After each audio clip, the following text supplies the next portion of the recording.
Salut c'est Chips, aujourd'hui on va faire un tutoriel sur Ableton. On va essayer de comprendre un petit peu comment fonctionne la synthèse, en particulier la synthèse additive, qui est un bon système pour commencer.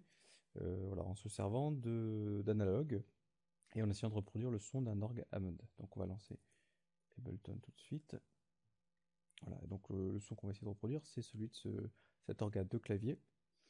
Voilà, un orgue Hammond c'est un petit peu particulier. En fait, on va essayer de reproduire chacune de ces tirettes. En faisant un équivalent de synthèse, chaque tirette correspond à un oscillateur. Et chaque oscillateur va jouer la fondamentale, sa tierce, sa quinte, son octave, etc. Donc, si vous connaissez rien à la synthèse, si vous connaissez rien aux intervalles, c'est pas grave. Vous pouvez suivre quand même ce tutoriel pas à pas. Et voilà, justement, on va commencer à vous familiariser avec ces topics. Voilà, donc j'ai Ableton qui est lancé. Je vais vérifier mes préférences audio. Voilà. Donc, on va commencer. C'est pas vrai. Alors, un petit coup de fil. Voilà, donc il y a eu un petit intermède, je ne sais plus du tout où j'en suis. Donc on va ajouter analogue. Donc je cherche analogue sur ma gauche et je le glisse sur mes pistes, s'il veut bien se copier. Voilà, je vais supprimer ça qui ne sert à rien. Voilà à quoi ressemble l'analogue. Donc bon, comme ça c'est un petit peu compliqué, il y a des zones un peu partout, on comprend pas trop à quoi ça sert. C'est pas très grave, on va les faire en fonction de ce qu'on a besoin. On va ignorer les zones dont on n'a pas besoin pour se concentrer sur voilà, ce qui va être utile. Euh, et au fur et à mesure, vous comprendrez de mieux en mieux le fonctionnement de ce synthé qui n'est pas très compliqué. Donc la première zone importante sur tout synthé, c'est l'oscillateur. Alors je crois que j'ai une petite explication là pour ne pas me perdre. L'oscillateur, voilà, c'est la section d'un synthétiseur qui génère le son. Il peut prendre une forme d'onde et la répéter à une fréquence entre 20 et 20 kHz. Forme d'onde commune, les sinusoïdaux, donc surtout c'est les ondes en dents de scie, en carré ou en triangle. Donc là, vous le trouvez ici, vous voyez shape, c'est la forme de l'onde, donc sinusoïdale, dents de scie, carré, et là c'est une onde un petit peu plus spéciale. Vous avez en fait cet oscillateur qui est répété ici, et là c'est un autre type de générateur dont on ne va pas s'occuper. On va laisser notre oscillateur générer l'octave de base sans altérer les demi-tons. C'est-à-dire si je joue un Do, il me joue un Do. C'est donc particulièrement merveilleux. Il y a juste une chose, le son ne sort pas où il devrait. Voilà. Voilà. Donc je joue un Do, il joue un Do, et tout le monde est très content. Maintenant, la deuxième section importante d'un synthétiseur, c'est la section amplification. Si j'ai pas d'amplification, j'ai pas de son. La plupart des synthétiseurs se servent d'une enveloppe, ce qu'on appelle une enveloppe ADSR. Donc l'ADSR, une fois qu'on sait à quoi ça correspond, euh, ça prend tout son sens. Donc c'est quatre parties de la gestion de ce son. L'attaque, le decay, le sustain et le release. Attaque, decay, sustain, release, ADSR. Donc la traduction évidemment de l'attaque, c'est le temps d'attaque, le temps de déclin, le soutien et le temps de relâchement. Le temps d'attaque, c'est le temps que met le son à atteindre son amplitude maximale. En l'occurrence, ici, j'ai un temps d'attaque très court, 5 millisecondes. On le trouve ici, donc le temps d'attaque. Le temps d'attaque est très court. Si je joue ma note, elle est immédiatement forte. Si j'allonge ce temps d'attaque pour, par exemple, le mettre à 5 secondes, 5 secondes, 6 secondes, quand j'appuie dessus, il va falloir 6 secondes pour que le son atteigne son maximum.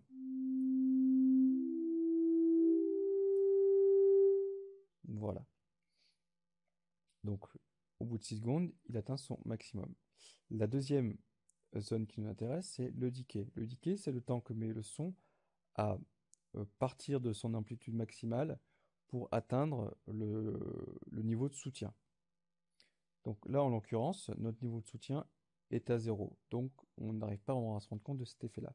Mais si j'augmente le soutien et que je le mets par exemple à 0,50, voilà, le temps de decay, c'est le temps que met le son à passer de son niveau maximal à son niveau de soutien. Et le niveau de soutien, c'est le volume auquel est le son tant qu'on reste appuyé sur notre note. Vous voyez que maintenant, si le sustain est à 0, même si je reste appuyé, alors je vais descendre l'attaque, même si je reste appuyé sur la touche, ce qui est le cas maintenant, le son s'éteint complètement. Par contre, si je l'augmente, tant que je serai appuyé sur cette touche, le son continuera. Voilà. Vous avez peut-être entendu qu'avant d'arriver à ce niveau de soutien, le son a été plus fort et puis il est redescendu. C'est le fameux decay. Alors, à moins que je mette le soutien à fond, ce qui va dans ce cas-là que le niveau de soutien sera le niveau maximal. Ce qui fait qu'on n'entend pas vraiment le decay puisque là, en fait, sa valeur est comme nulle. La dernière zone, la quatrième, c'est le R, donc le release, le temps de relâchement. C'est le temps que va mettre le son à mourir une fois qu'on a lâché la touche. Donc si je mets à 0, dès que je lâche la touche, le son s'arrête. Il s'arrête tellement vite d'ailleurs que ça fait même un clip un petit peu désagréable. Maintenant, si au contraire, je mets encore une fois un temps assez important de 3 secondes, je lâche la touche et le son met beaucoup de temps à mourir.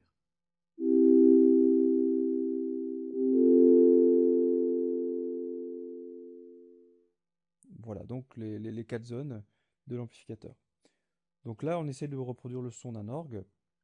Donc l'attaque, en fait, elle est à quasiment 0. On va pas la mettre à 0 pour éviter que ça fasse du clipping.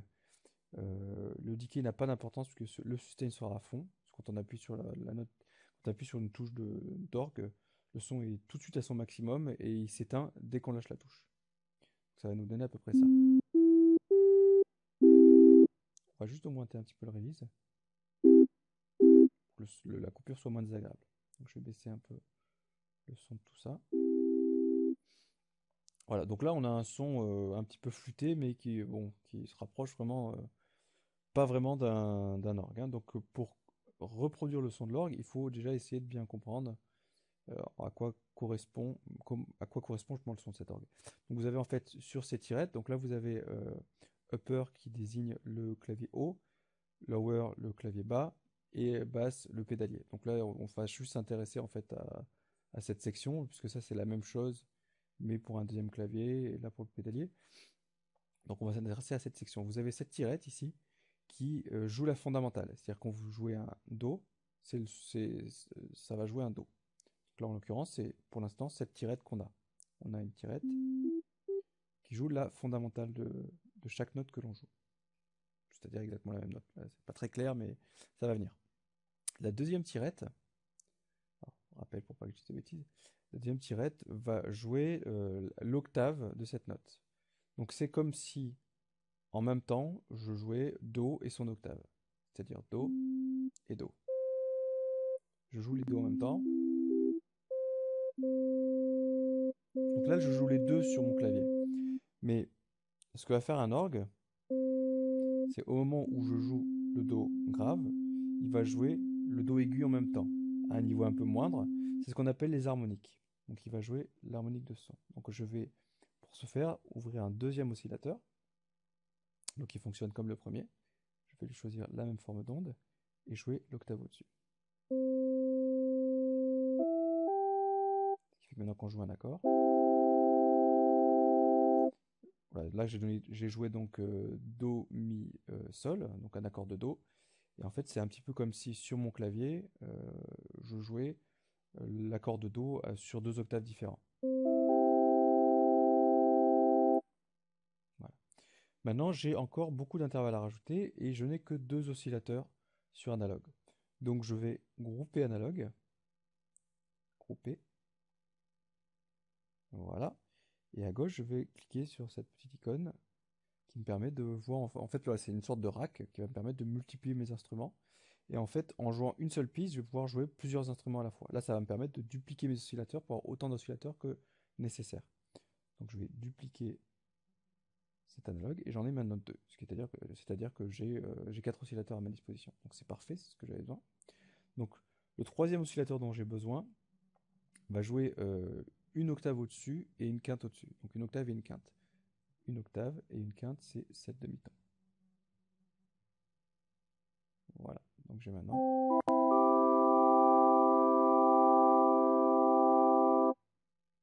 Voilà, on va baisser baisser les volumes pour éviter.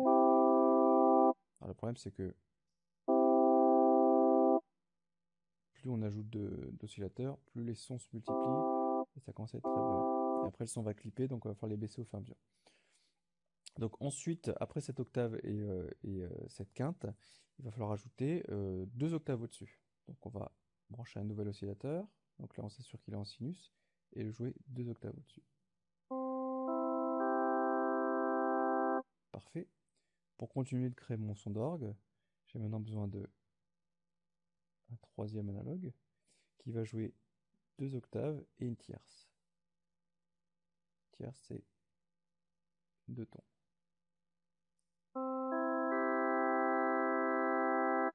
Voilà. Ensuite, 2 octaves et une quinte.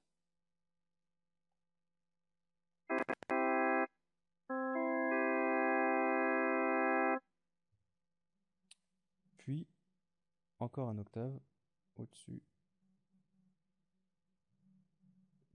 Petite erreur ici. Une quinte, c'est 7. Encore un octave au-dessus. Donc là, ça va être 3. Voilà. Et celui-ci ne me sert pas. Donc là, on voit qu'on se rapproche déjà pas mal du tout d'un orgamode. Il va nous manquer maintenant jusque maintenant en fait ces 2 tirettes qui sont à gauche, donc en fait qui vont rajouter des harmoniques graves. On a en fait un octave inférieur et ici c'est juste la tierce de celui-ci. Donc c'est un petit peu particulier parce que au lieu de la mettre au-dessus, ils l'ont mis au-dessous. Je ne saurais pas l'expliquer, si quelqu'un peut nous dire pourquoi, qu'il le pose dans les commentaires. Donc en fait cette note là c'est la tierce de celle-ci. Donc je vais créer un nouvel analogue, dupliquer, voilà, qui va jouer donc l'octave au-dessous et la tierce juste au-dessus.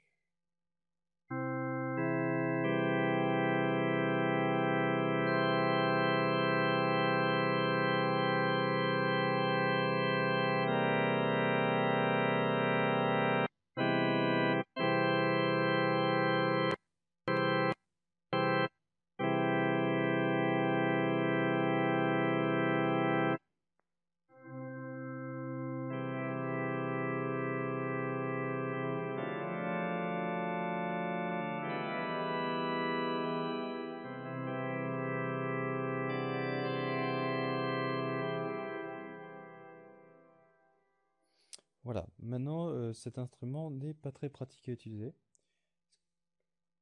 Pour me rapprocher de l'utilisation d'un orgamode, ce que j'ai besoin c'est de pouvoir manipuler chacune des tirettes. Donc on va utiliser le système des macros de Ableton. Donc la tirette qu'on ne va jamais toucher en fait c'est, enfin on pourrait, mais c'est l'oscillateur 1, mais ça n'a pas vraiment d'intérêt puisque c'est notre fondamental. Si on enlève le fondamental c'est un petit peu dur après de savoir qu'est-ce qu'on est en train de jouer. Donc, on va assigner le volume de chaque oscillateur à une macro. Là, on va donc être obligé d'aborder un autre aspect de Analog, c'est la façon dont le son, voilà, dont le son est routé dans le synthétiseur. C'est-à-dire que là, en l'occurrence, on est sur ce routage-là. C'est-à-dire que chaque zone, ici vous avez l'oscillateur du haut, l'oscillateur du bas est représenté par un de ces petits carrés. Oscillateur, filtre, amplificateur.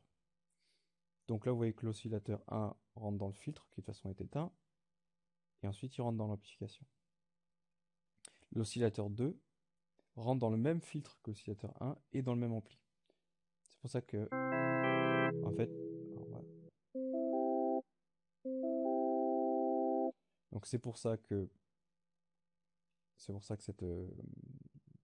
cet oscillateur est au même volume que celui-ci. Là, ce que je veux, c'est pouvoir les gérer indépendamment. Donc, je vais utiliser ce routage. Voilà, on voit bien qu'ils sont en parallèle. Donc, chaque oscillateur va dans son amplificateur. Donc là, par défaut, il nous active les filtres. Ça ne nous intéresse pas. Et là, vous voyez, j'ai les sons qui ne sont pas les mêmes parce que cet ampli-là et cet ampli-là n'ont pas la même forme d'onde. Le plus simple reste encore de faire ça. Voilà. Et ensuite, je fais affecter ce volume à cette macro. Voilà.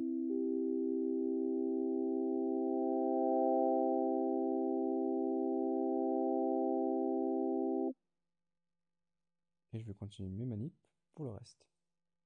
Donc, ici, j'avais mon octave et ma quinte.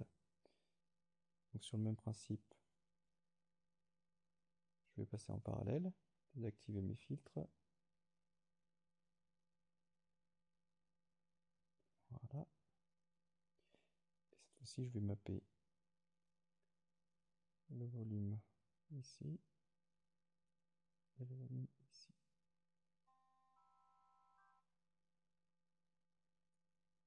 Donc, j'ai maintenant ma fondamentale.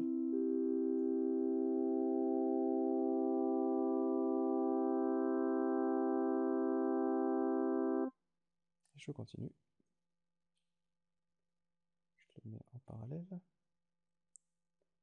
J'active mes filtres. Je règle l'enveloppe. Et je vais mapper.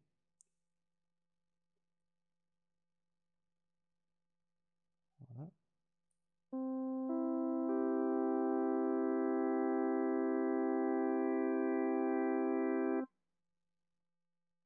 Idem pour le dernier.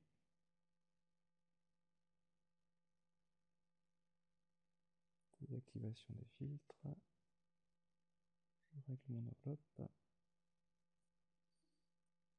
Et je mappe.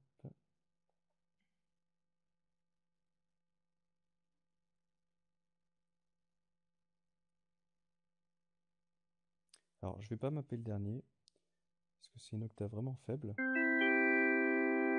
Je vais juste la laisser ici, parce que j'ai envie d'avoir les deux dernières macros pour l'octave basse, qui va sûrement m'être plus utile. Alors ça, c'est une question de goût, après vous faites un peu ce que vous voulez. Et celle-ci, la tierce. Voilà.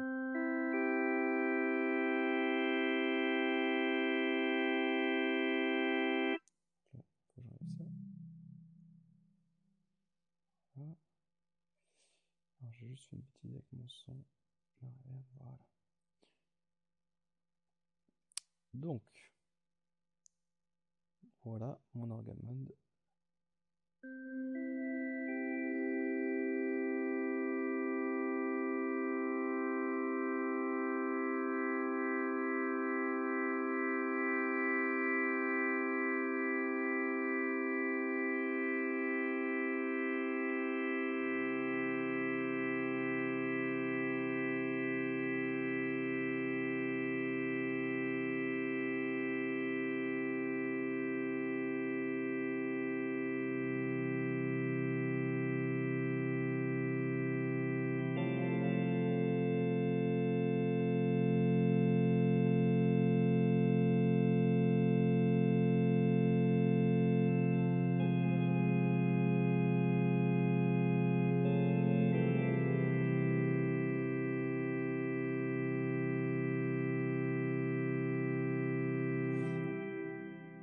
Juste ce petit son, celui que j'ai décidé de ne pas pouvoir régler, que je trouve un petit peu agressif.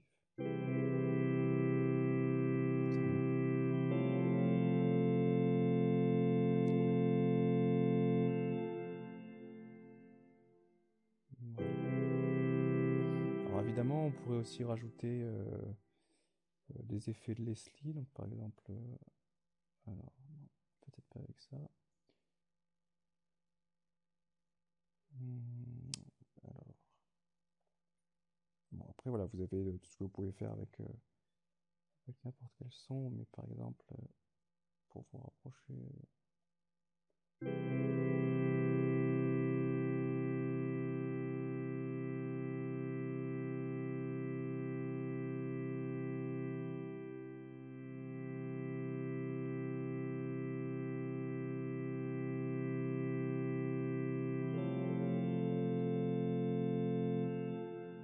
Voilà.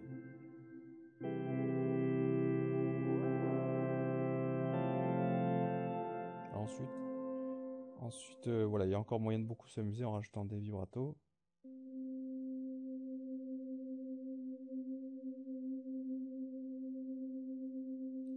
Des unissons.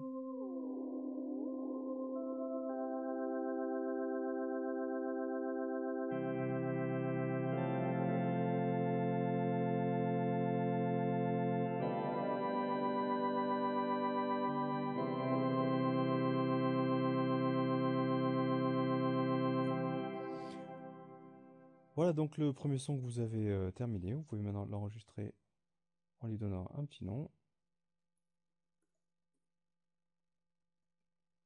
Voilà, donc c'est une approximation d'un bande B3. En espérant que cette vidéo vous ait appris le plus de choses possible sur la synthèse et sur Operator. Et voilà, je vous dis à bientôt pour d'autres vidéos sur Ableton.